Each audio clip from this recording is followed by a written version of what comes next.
So hello and welcome. My name is Catherine Rubin, and I'm with the North Carolina Library for the Blind and Physically Handicapped.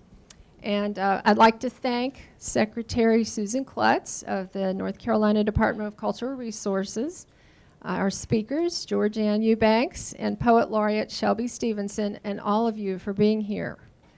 Thank you so much also to the North Carolina Humanities Council for making this program possible, to the Government and Heritage Library for being co-sponsors, especially GHL's Reference and Outreach Librarian Rebecca Hyman, who helped a lot, and to Friends of the North Carolina Library for the Blind and Physically Handicapped for providing refreshments today, and to the library staff from both sponsoring libraries for their extra help today.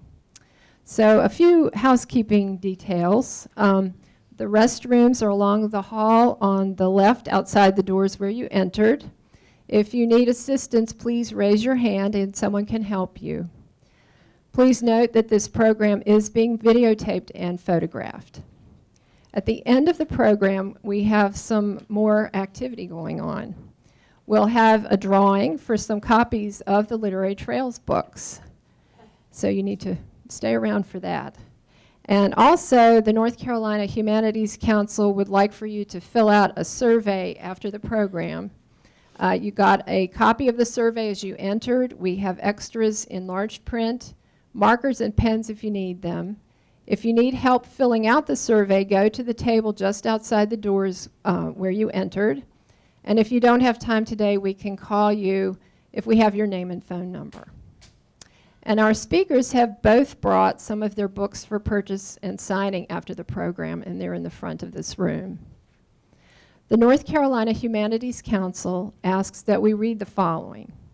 The North Carolina Humanities Council is a statewide nonprofit and affiliate of the National Endowment for the Humanities.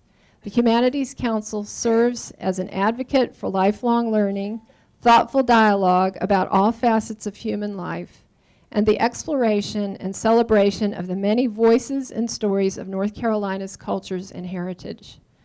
The Humanities Council also offers grant opportunities for community-based programs, the Rhodes Scholars Speakers Bureau, the Teachers Institute, which is a professional development program for the state's public school educators, Museum on Main Street, a Smithsonian traveling exhibition, and the Let's Talk About It Library Discussion Series.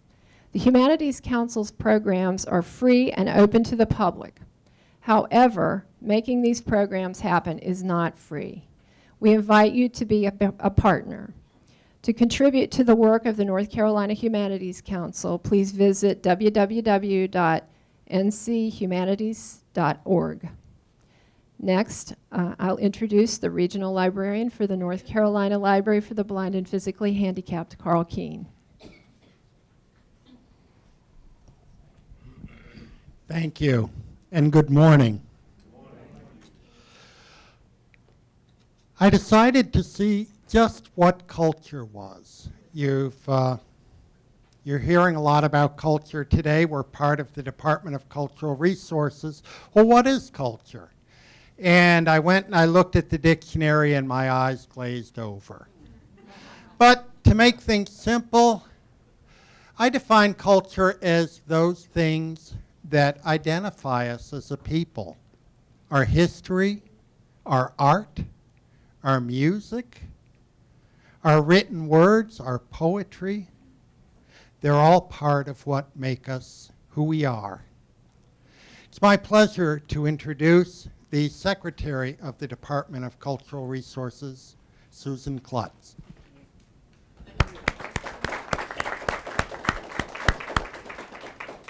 Thank you, and I'm truly delighted to be here this morning. When Governor McCrory appointed me as Secretary of this department 2.5 years ago, I found out since that time that, and I make no secret of it, I tell him all the time, it's the very best department in state government, with the very best staff, and the reason I think it's the best is that people in cultural resources love what they do. They don't do it because it's a job, they do it because they love it. And that passion and excitement and enthusiasm is contagious. So it's very easy for me in this job to be a cheerleader for people that do that for this state, and I'm very proud to be able to represent them. I thank you to the Arts Council, to the State Library, and to the Museum of History, all three parts of the department, which work so hard, and particularly for education and educating our young people, which is so important. It's an honor today to have with us Georgeann Eubanks and Shelby Stephenson, and I'm thrilled to be here myself, to be in the audience today to hear what they have to say. I'm very excited to hear them both. Ms. Eubanks, of course, being the author of Literary Trails and the research that she did, I have great respect now that since the first of the year I have visited 52 cities and towns for historic preservation tax credits. I realize how large the state is, and the fact that she visited all 100 to do her research, I have the greatest respect for that. And to have somebody of her stature here is certainly an honor, so thank you for being with us. And of course, Shelby Stephenson, our poet laureate, has done such a tremendous job. His calendar is full every day with what he is doing in communities and schools to spread the literary works and works of his own with our citizens. It just gives me great pleasure to be here, to welcome you, say thank you for being here. You know, North Carolina has given the world and the nation so many talented writers, and so I'm thrilled to be here today to celebrate them, the two that we have here, and to celebrate all of them. So thank you for being here with us. It's great to have you here, and thank you for what you do for the state of North Carolina. Thank you.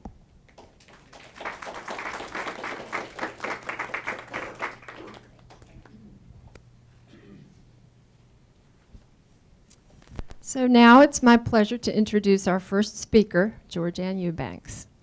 When I asked her where she's from, she responded, "I was born and raised in Atlanta and got to North Carolina as fast as I could." She says that she came to school at Duke in 1973 and has been in North Carolina ever since.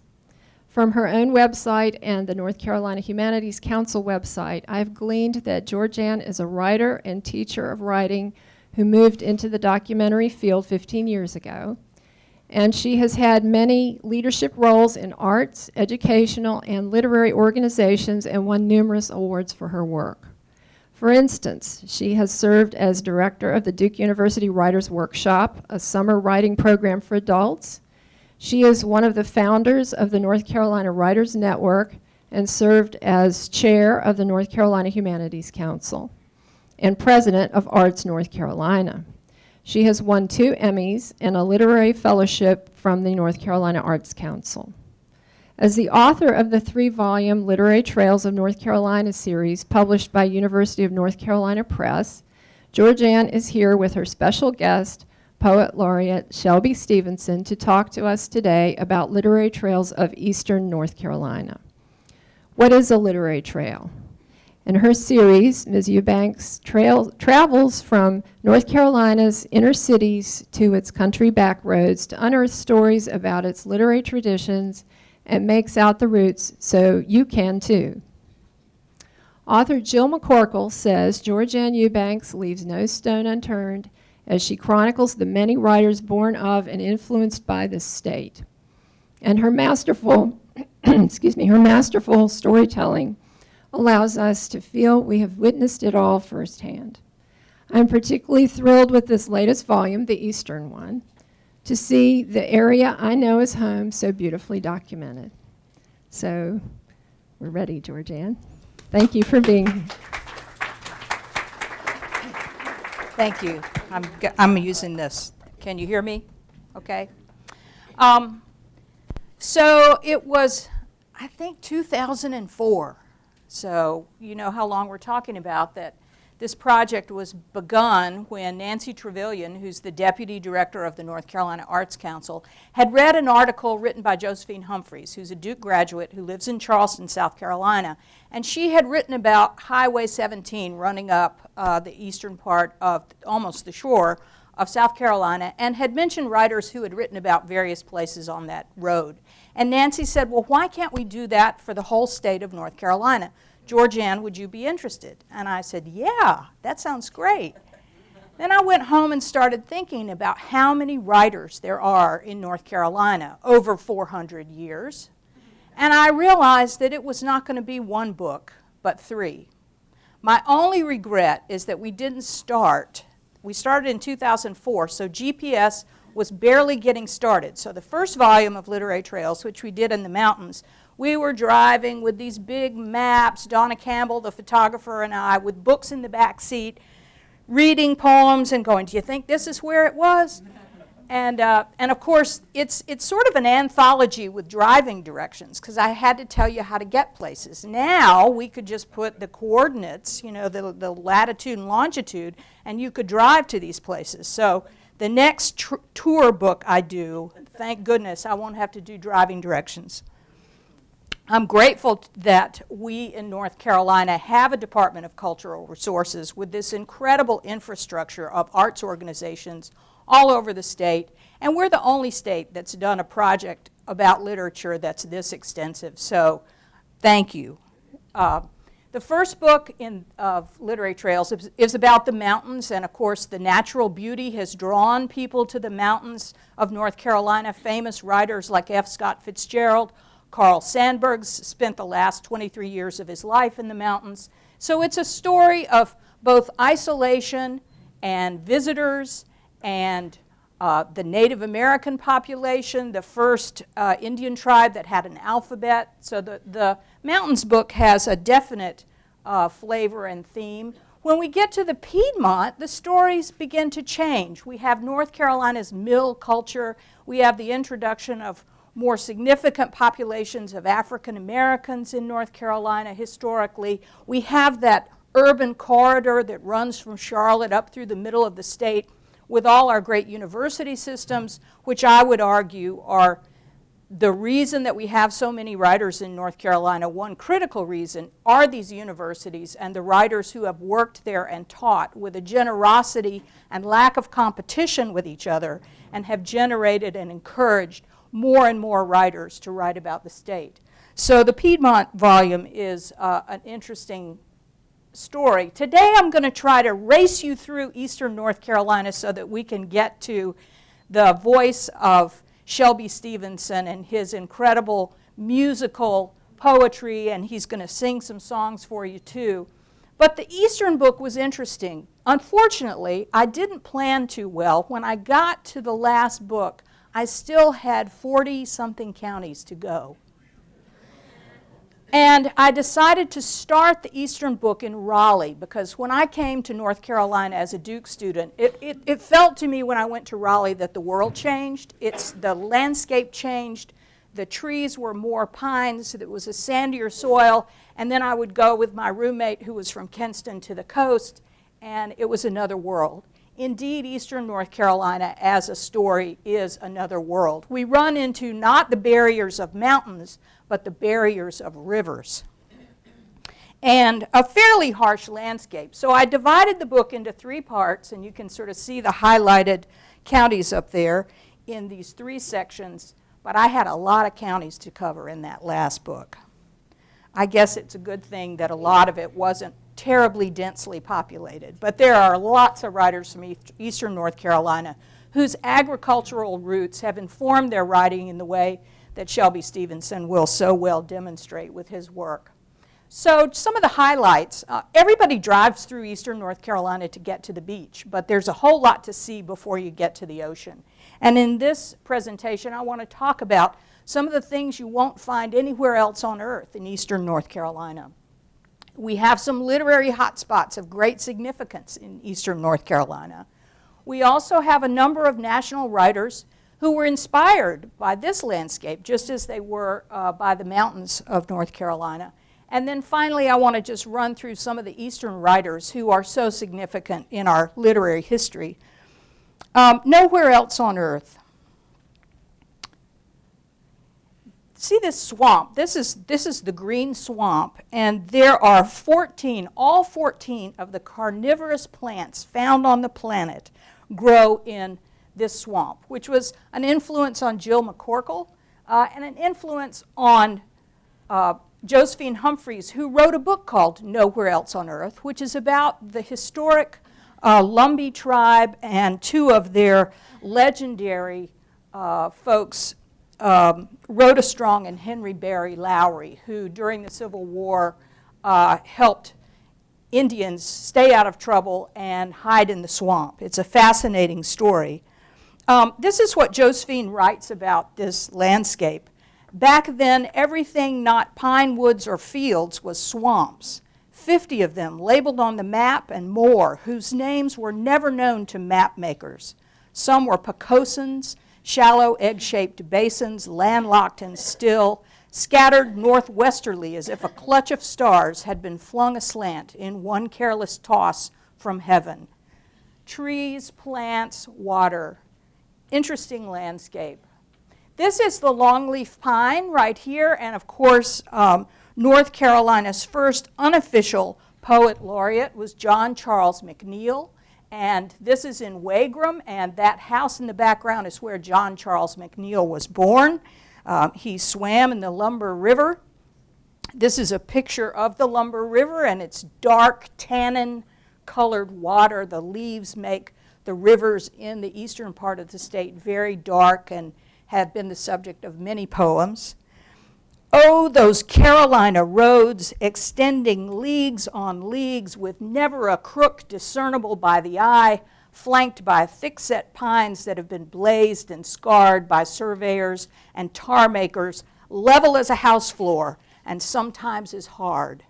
That was written in 1851 by an author named George Higbee Throop, who wrote a novel called Bertie, about Bertie County, or Life in the Old Field. And of course, this is near where the current excavation's going on for the Lost Colony. You see a lot of ruin in eastern North Carolina. A lot of the history is still there, almost ghostly, haunted places, and you wonder about the people who lived there. Hot spots. Here is a ferry, of course, a part of eastern North Carolina and what children love. But the first hot spot I want to show you is Weymouth Center for the Arts and Humanities. James Boyd was a novelist in the 20th century. His grandfather was a steel magnate. He bought 1,200 acres in Moore County, trying to save the longleaf pines that were getting destroyed because they were being used for tar and lumber. And he built this house, and he gave it to his grandson, James Boyd, and James Boyd's brother, and they divided the house and literally moved half of it across the road, which is now home to the Arts Council in Moore County. James Boyd knew a lot of writers, and he worked for a magazine called Country Life in America that was published by Walter Hines Page, and we'll talk about him a little later. Boyd's first novel, Drums, is set in Edenton, and it talks about the Revolutionary War in North Carolina. He was pretty successful, and he used to entertain William Faulkner and F. Scott Fitzgerald and Ernest Hemingway and Sherwood Anderson and Paul Green and Thomas Wolfe would come down on the train, and he would often come, he had a key to the house. So Thomas Wolfe would come in late at night and let himself in, and the Boyd children would find him sleeping on the couch with his long legs sprawled over the end of the sofa. This is the inside of the house. It's now a place where writers can go and spend dedicated time writing. There are a number of bedrooms. There's also supposedly a ghost there, which a writer named Alexandra Sokoloff has written about. It's a beautiful house and a wonderful place to spend time, and one of the largest pine trees in the state is in the backyard of Weymouth. This is a portrait of James Boyd, which hangs in the dining room, I believe now, of the house, and he was quite extraordinary, but he died and left the house to his wife, who decided to give it to Sandhills Community College, and they couldn't really handle the expense of maintaining the house, and it was about to go into bankruptcy. And this man, Sam Reagan, who would also be a poet laureate of North Carolina and one of the early, I guess the earliest head of cultural resources, got together with Adlai Stevenson's sister, and they had a big party, And they had Lady Bird Johnson come, and they raised a bunch of money, and they saved the house. And so in 1930, that was in 1977. Then in 1993, the state decided to declare Weymouth the home of the North Carolina Literary Hall of Fame. And so James Boyd's library upstairs is now festooned with pictures of writers. And in fact, there's so many pictures now in there, I don't know what we're going to do because we keep inducting people into the Hall of Fame and there's no more room. The Ava Gardner Museum in Smithfield. Now, I bet you wouldn't have thought that as a literary destination, but it is, and not because of the pickled okra. It's a destination because Ava Gardner was a good friend of this man, Ernest Hemingway. And her very first film, The Killers, was based on an Ernest Hemingway story. Hemingway really liked Ava Gardner, took her to Spain with him, took her to bullfights, and eventually she was in Snows of Kilimanjaro, and The Sun Also Rises as well. And she ended up living in Spain for a time. You may remember Ava Gardner, who was born in Smithfield. She lived in Spain, and she became friends with a poet named Robert Graves, who wrote some poems about her that are really extraordinary. Now, in Literary Trails, I have all these little excerpts from books and poems and so forth that help illustrate what the stories are in these locations. The Robert Graves poem was so expensive to reproduce, it's not in the book. So you have to go to the Ava Gardner Museum to read the poem, okay? She was also in the movie Showboat, and we'll talk about that in a little bit because that also has a literary connection in North Carolina. In little old Tabor City, which if you make a wrong turn you end up in South Carolina, there is a museum to honor a newspaper publisher, an editor, Horace Carter, who in 1950 decided that he was too upset when the Ku Klux Klan started recruiting people by means of big parades in Tabor City. And so he started writing editorials about how this was not good for business, not good for the community. And he was threatened, his family was threatened, advertisers withdrew from the paper. But he ended up with his friend from Whiteville winning the very first Pulitzer Prize granted to a rural newspaper. And now the newspaper office is a destination. It's a museum dedicated to Horace Carter, who stood for his convictions at a great personal price, and now he's a tourist attraction. Okay, national writers. There are a few I want to tell you about, and there are more. So back in the day, early part of the 20th century, there was this barge on the Pamlico River that would come into dock, and if you can see the bottom of this slide, the yellow roofed is actually this sort of floating theater, this box, and it would come up to the dock, and in it were actors, and they would put on plays for all the towns up and down the river. It was phenomenal, called the James Adams Floating Theater. And if the little picture up top shows the seats, just a box. And so somehow, Edna Ferber, who was a writer and a member of the Algonquin Round Table in New York, so she was, you can tell, she was a pretty fancy lady, decided to come to Bath because she wanted to find out about this floating theater. So she arrived in Bath, and the theater was somewhere else. And so she had to spend the night in the Palmer Marsh House, which apparently was a sort of a hotel, but they didn't change the sheets very often. And she was very upset. But eventually the boat came and landed, and she got on the boat and traveled with the actors and studied what they were doing. And then she left North Carolina, went to the south of France, and wrote a novel called Showboat, which, of course, became set, in the movie version, is set on the Mississippi and has featured Paul Robeson, but in the original, it was little old Bath that she wrote about. Rachel Carson, an important environmental writer, a nonfiction writer, who gave us a book called Silent Spring that pointed out the dangers of DDT. In her early career, she spent time on Lake Mattamuskeet studying the migrations of birds. It's a fabulous place if you ever have a chance to go in November when the swans arrive and other birds. It's phenomenal. She came then and remembered North Carolina throughout her career and came back as an older woman to study the tides and the estuaries around Beaufort. And she writes about Beaufort in her work as well. So there's one of those fabulous birds if you have a chance to visit Lake Mattamuskeet. Carson McCullers. When she first married her husband, who worked for a financial company, they moved to Charlotte, and they lived in what is now an Indian restaurant. So that's a destination in the Piedmont book.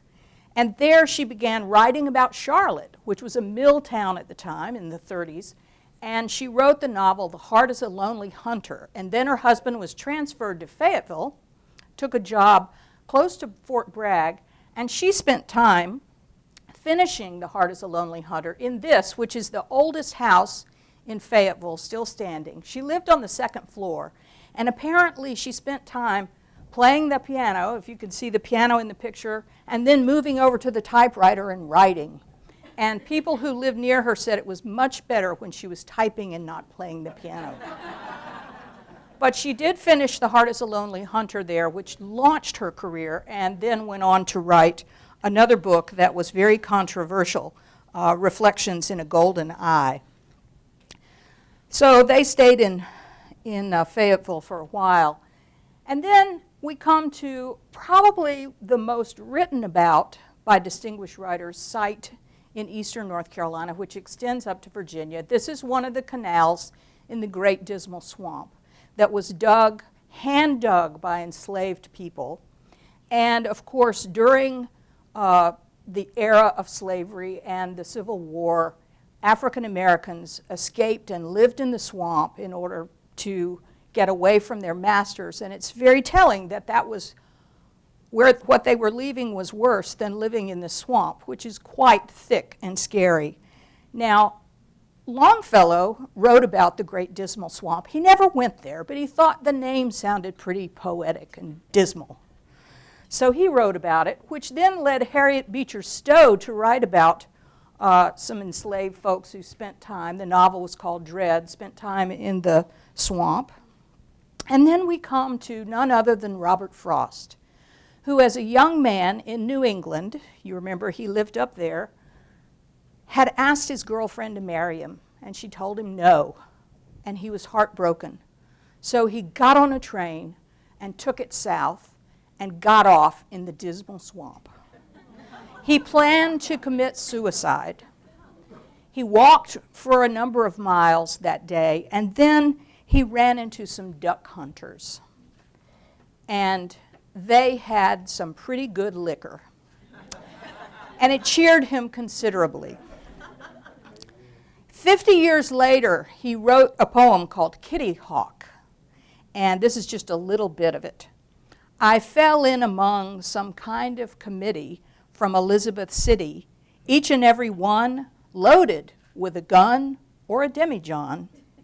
Need a body ask, was it a flask? Out to kill a duck, or perhaps a swan over Currituck. Well, the end of the story is that Frost hung out with the duck hunters for a while and then called or wired his mother and asked her for train fare home.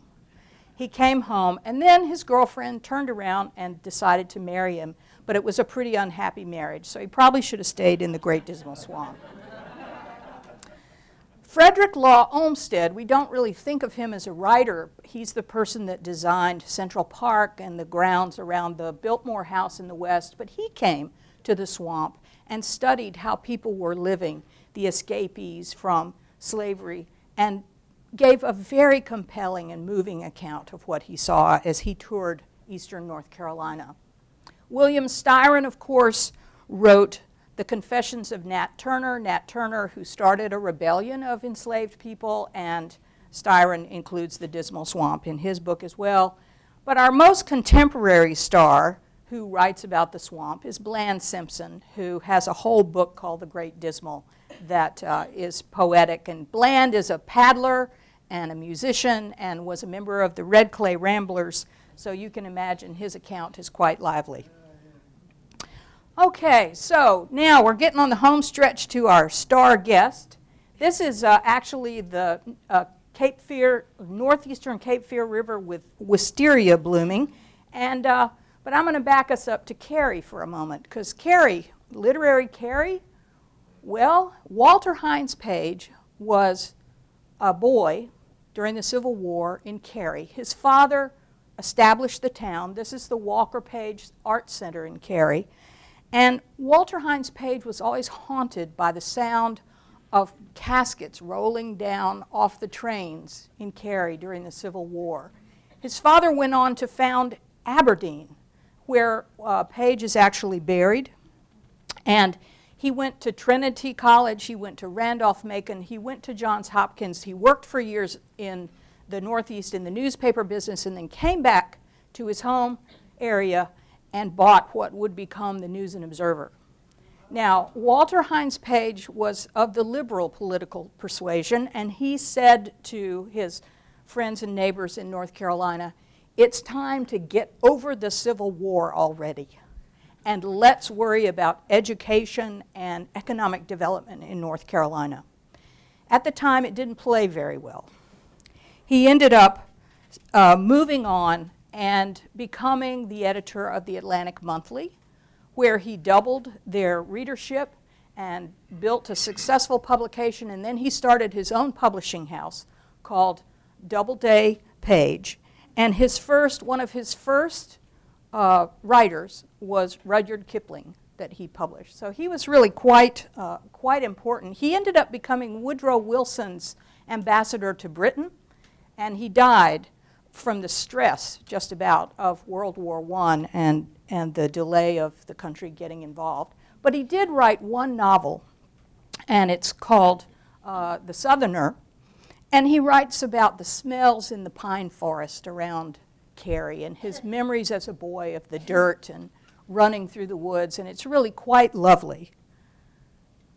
Sarah and Elizabeth Delaney made a splash after they were 100 years old. The sisters were born on the campus of St. Augustine's College in Raleigh. Their father was the first African-American elected bishop of the Episcopal Church and served as vice president of the college. And they grew up in Raleigh, and when Jim Crow made it very unpleasant to live in the South, they moved to New York.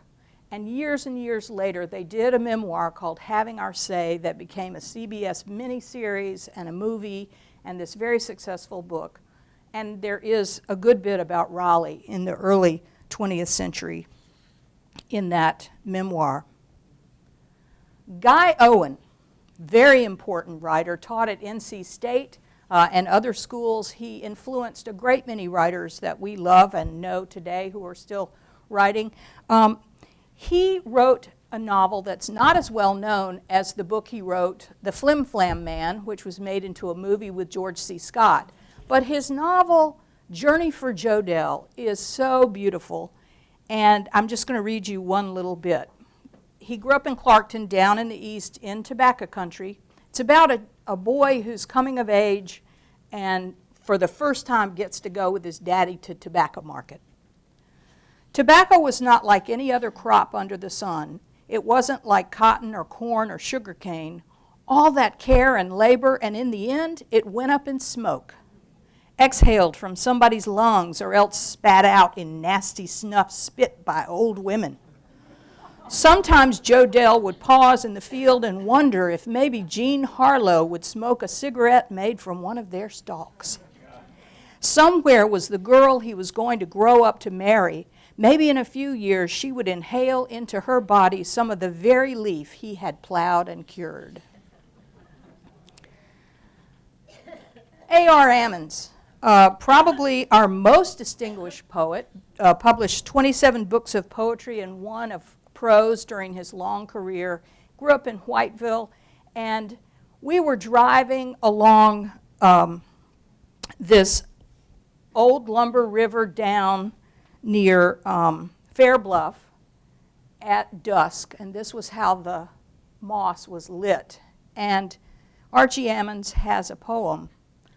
Lord, I wish I were in Hallsboro over by the tracks or somewhere down past the green swamp around Nakina, or traipsing, dabbling in the slipping taps of Lake Waccamaw How I wish I were over by Fair Bluff, where the old lumber river snakes under overhanging cypress moss, black glass going gleamy, deep and slow, gator, easy and slow. And it was chilling to come upon that scene as we drove into town. And there was a self-serve sweet potato wagon where you could just get sweet potatoes and leave your money in a cigar box in town. And that particular piece echoes, I think, some of the rhythms of your work, Shelby, and that farm and dirt and the beautiful natural landscape. So you're in for a treat. Charles Chestnut was an African American who was born in Ohio but ended up in Fayetteville. His parents left during the Civil War and came back.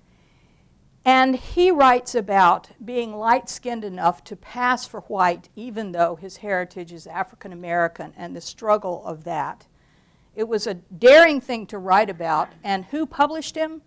Walter Hines Page gave him a chance, and his novels were very significant coming along at a tough time for African American writers. Now, this is a picture from the North Carolina Writers Conference in 1951, and I'm not going to tell you the story of all these writers, but writers have been getting together once a year, every year, since the 50s. Jonathan Daniels, of course, the publisher of the News and Observer, Inglis Fletcher, who lived in Edenton and wrote about the Revolutionary era, Bernice Kelly Harris, who wrote about rural North Carolina and was a playmaker and lived in Seaboard and got her neighbors and friends to produce plays and star in them about the area, and Richard Walser, who was our expert on all things North Carolina literary for many years. And then here is a picture of the conference in 2012. David Rigsby, a poet who was at Mount Olive College, Marjorie Hudson, a nonfiction writer who's written about the Lost Colony, Gerald Barracks, who was the first African American I heard recently on the faculty at NC State, fabulous poet, and Margaret Marin, of course, the mystery writer who's getting a lot of press right now and is Shelby's cousin. This picture is a young writer mentioned earlier who said in one of her stories that the mosquitoes in her neck of the woods in Lumberton were so big they'd roll up your pants leg to bite you. Jill McCorkle, going fishing. And Michael Parker, another Eastern North Carolina writer from Clinton. His father was the newspaper editor. And now we come to Johnston County, to the barbecue that is much beloved. Still going, Shelby? Still going. Shelby's brother has passed on, but the barbecue is still getting cooked. Okay, and here is Shelby's birthplace, and I love this picture of him. Shelby was very important to encourage many writers. He taught for many years. He was the editor of Pembroke Magazine. He's always had just this great voice, and someday I'm going to figure out a documentary that you can narrate, Shelby. But why don't you come up and share with us some of your memories of this place? I hope you might do your hog poem. Hog killing? You got that with you? Do what you want. Ladies and gentlemen, Mr. Shelby Stephenson, our poet laureate. Oh gosh, I would have forgotten, Jill. Gosh, that's wonderful, Georgann. It really is. And oh my, I'm so glad that the executive director of the Arts Council is here, Wayne Martin, and David Patorti. Hey, Dale, who does the theater and literature for the Arts Council, and Secretary Susan Klutz of the Department of Cultural Resources. And Rebecca Moore, I see some friends here. And Robert Rubin, whom I haven't met. Robert, are you here? Hey, great to see you. I'm rereading some of your father's books, especially The Curious Death of a Novel, and coming upon his writings about Faulkner, and he says something as impractical as love is the answer to the world's problems. And thank you too, Catherine, if I've left anybody out. What I'm going to do is not digress. That was wonderful. all those people you discuss. My place, Linda and I moved back home in '96. Before that, 18 years in Southern Pines, and before that, around the Northeast, Wisconsin and Pennsylvania and so on. Well, Wisconsin's not the Northeast. But before that, I was born in that plank house there, Flag Day, 1938. And never really got over childhood. Some of you know that area. It's now, we could put up a sign, "Welcome to the gateway to the Research Triangle," but at exit 319. Across the road from where I live today in a brick house that was built in '52, we pushed that one back in the hedge in 1952. I was turning 14 years old. Hank Williams died that year. We moved the house back. 2 mules on rollers took it back in the hedge. And when Linda and I went back home in '96, I kept looking at it, and I said, let's revise the plank house. And we did, and somebody said, "Shelby, why did you do that?" And I said, "Why did you buy that Volvo?" Across the road from where I live today is the old Stephenson Cemetery, and 17 unmarked graves of slaves. And I discovered that my sister pointed this out earlier. She did research at the Heritage Center in Smithfield on our family, and she wrote on a piece of paper a citation about citing the fact that great-great-grandpap George, on my father's side, he died in 1886. He had 2 wives and 19 children, and that was the time after, as you know, the plantation system was I guess, dwindling, and 1865 was coming along, and so I found in my sister's hand that great-great-grandpap George in 1851 sold, quote, a certain Negro girl, a slave, July, for $425.13. So I was trying to write, and I thought, gosh, that's got to be my subject. And I wondered if I could do it in something like poetry. Well, let me just read the first entry. All I saw, by the way, was the copy of the bill of sale, and which is on the cover, Xerox of this book. Your name is July. Your name is July. There is no record I know about beyond the account of your sale. Did you know your place and my great-great-granddad's too? Rummaging around the home place, pronouncing your name, July. I hear my father. This land will be yours someday. What graveyard of bones, mounds, and stones the I owned, you there, Jart, Venus, Sylvie, Clay. April's wildflowers run at your feet. Did winters fill your shoes with snow? Pap George did live here.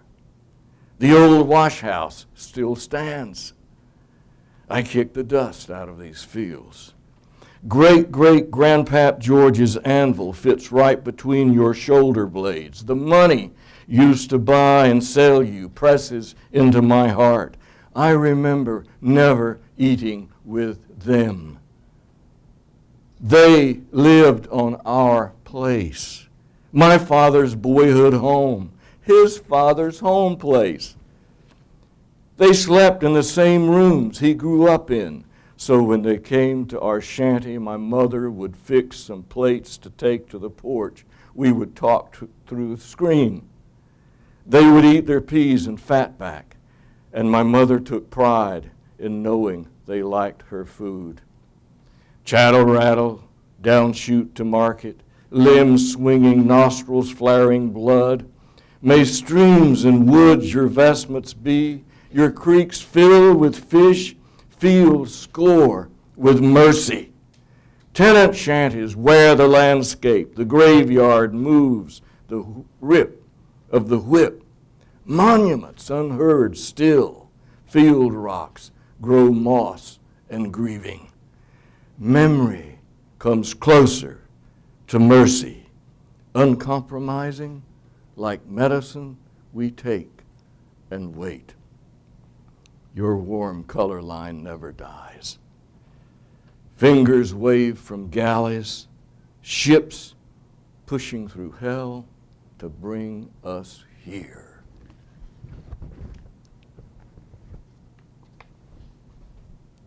I'd like to read something I wrote in the last, 3 or 4 years, and it's the last poem in Steal Away, named for the old spiritual. The way Mahalia Jackson sings that song is a poem. Steal away, steal away, steal away to Jesus. This is called The Plank House Revisited. And as I looked at this, I thought this is a kind of duo, a little playlet. The I here is someone based on me, and there's another voice, which is someone kind of like my father, my father's. I know. Let me tell you. Can you hear what Nin and I have done to hold the past a while in our hands, arms, and eyes at last? We revised the plank house you had rolled back in the hedge, the mule straining muscles with no slack of power behind family.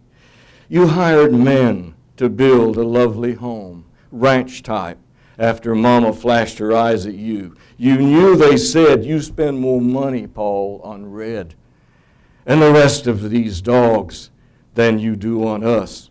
We really need a house, too. All that I think about, and the graveyards, their flurry as real as my back muscles and my longing to tell about scuffles we boys would start to see who was stronger. We'd wrestle, lift sacks of fertilizer longer than we should, turn the mason jar to our lips, let the brandy wear our natural prime. Muscles we knew we were born to work hard and play hard too, to 12 o'clock Saturdays, then run to baseball.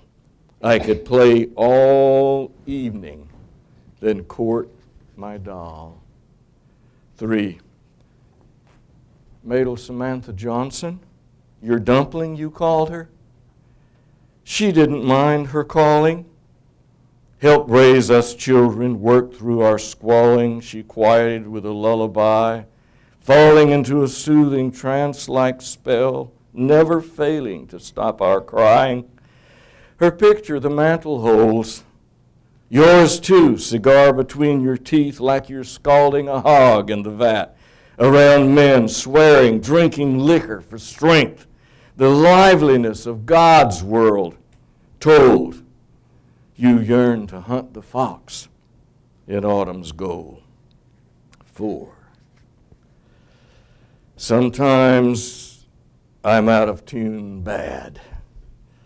I ought to believe in plumbing, planting pretty shrubs, but I wanted the old well in its curb in our basement in case we needed water.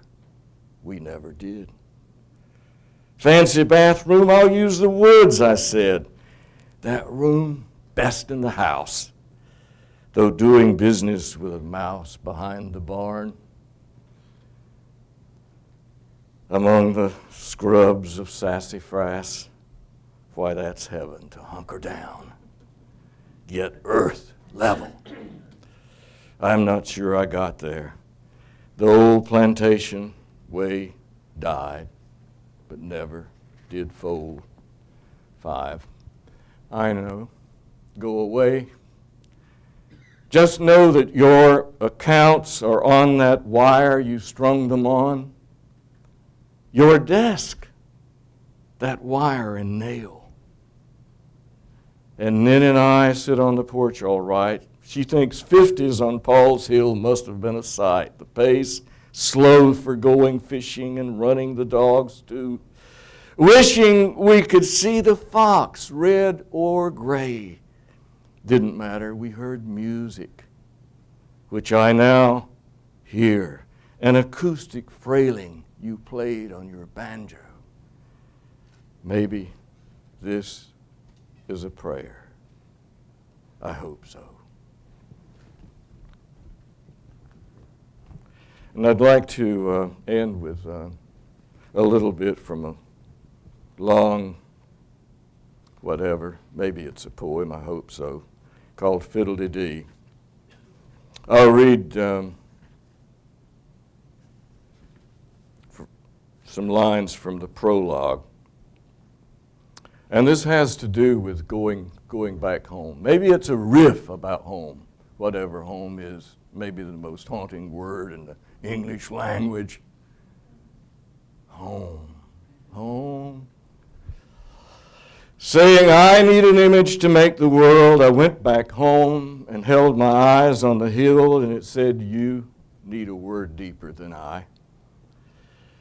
So I took the old fence rails, the lizards ran, and my family's tongue came out of the mouth of Buzzard's Branch, the sound of that one story everywhere, in the marshes and the fields and low grounds, and I said, where is the word that holds all I'm trying to say?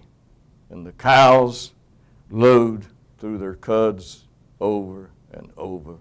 It is nothing but a song. The long journey home. Slowman Barber rode his Cushman Pooter scooter and parked it when we played cow pasture ball. I used to run in from the hayfield to see what Ralph Kiner had done that day. He was my man to break the Babe's home run mark, a chance to have somebody stand up to bat for me. Can I make a motion for home? Motion, the third base coach might say, is slow, out of time. The squeak and sound of footsteps, my wife coming home, coming to a place we call home. The shifting winds catch her voice, full in her breasts. Dark-throated locusts dusk their beasts of sounds. Home in the spine which sitteth uneasily, the body sensual still. All those mockingbirds riffling feathers at the first suggested intrusion. The low footage getting a toehold. This place will be yours someday. And here we are, the workers mostly gone, the bee martin out on the marker at the end of the drain, catching insects come home to rest.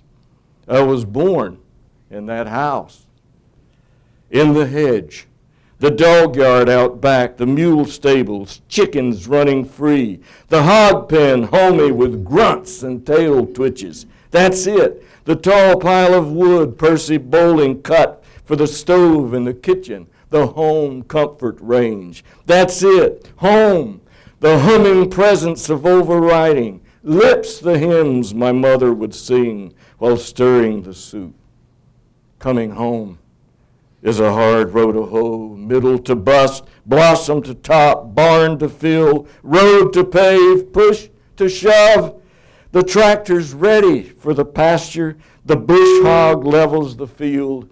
The lay is home, the dying lying down to sleep, counting sheep, roughshod hooves grazing the top rail of the fence. Hum on, Percy would say, Butler and Tony trailing the possum. Hum on home, you good dogs, you. All of those 35 hounds. We never had a dog named Blue.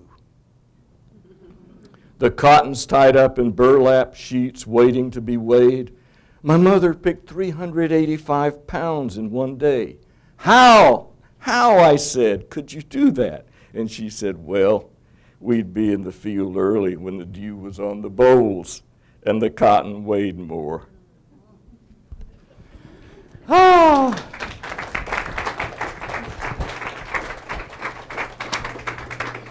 Hey, sing with me. I'm going to do a couple of verses of maybe a couple of Hank Williams songs, and then we should stop.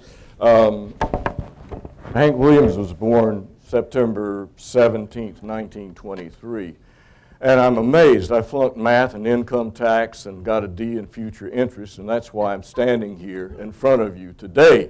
But I can never get all those figures straight. But he wouldn't be but 92. His death certificate's dated, I believe, New Year's Day, 1953. And he wrote so many songs. And I'm doing this, not this, I don't have a reason, but I grew up on the old music. And Hank Williams Sr., and of course there's Hank II, and there's Hank III, and there's Holly and Hillary, and who else? Oh, yeah, pardon me? And Jet's, Bobby Jett and Hank. Anyway, it's such a long story. Hank died at 29. And I'm So Lonesome I Could Cry is my very favorite Hank song, and what I was going to say, so I'll say it. That's a poem. My wife and I have done a tribute to Don Gibson also, who was certainly a songwriter, poet. Sweet Dreams, Oh Lonesome Me, I'd Be a Legend in My Time, my favorite Gibson song, It's Too Soon to Know. So anyway, sing with me. This, you know Jambalaya, or make up the words if you don't. Goodbye, Joe, me gotta go, me oh my oh. Yeah, sing. Me gotta go, pull the P-roll down the bayou, that's the boat. My Yvonne, the sweetest one, me oh my oh. Son of a gun, we'll have big fun on the bayou. Jambalaya and crawfish pie, feely gumbo for tonight. For tonight I'm gonna see my Michelle Mio. Pick guitar, fill fruit jar, and be gay, oh. Son of a gun, we'll have big fun on the bayou. Hey, I was practicing on that line. Tomorrow, by the way, if you get lost and you're around Fountain, I've been asked to sing the national anthem. I think it's 7 o'clock, and I mean, that's not an easy song, so. My mother, I think of my mother, she says, son, don't blare out. And Joel said to me too, you know, the microphone said, go easy on those high notes. This is called a lavalier. Now, is not that a musical sound? I don't know if it's Greek or French, but it's I don't know. Yeah, it works, doesn't it? Sing with me on I'm So Lonesome I Could Cry. Hear that lonesome whippoorwill. He sounds too blue to fly. That midnight train is passing low, passing low. I'm so lonesome I could cry. Did you ever hear a robin weep when leaves begin to die? That means he's lost the will to live. I'm so lonesome I could cry. The silence of a falling star. The silence of a falling star. lights up a purple sky. And as I wonder where you are, I'm so lonesome I could cry. Hear that lonesome whippoorwill. He sounds too blue to fly. That midnight train is whining low. I'm so lonesome I could cry. That's wonderful. Now, isn't that a poem? Yeah. Okay. If we have some time, maybe you'll ask Georgann how she does all this. And do you wake up in the night, Georgann, thinking of a writer who is not in your books yet? Yeah, there are plenty of them. Oh, They've yeah. come along since, yeah. Yeah, I hope you don't keep yourself awake with I such. try not to. Yeah. Yeah, Thank you very much. thank you.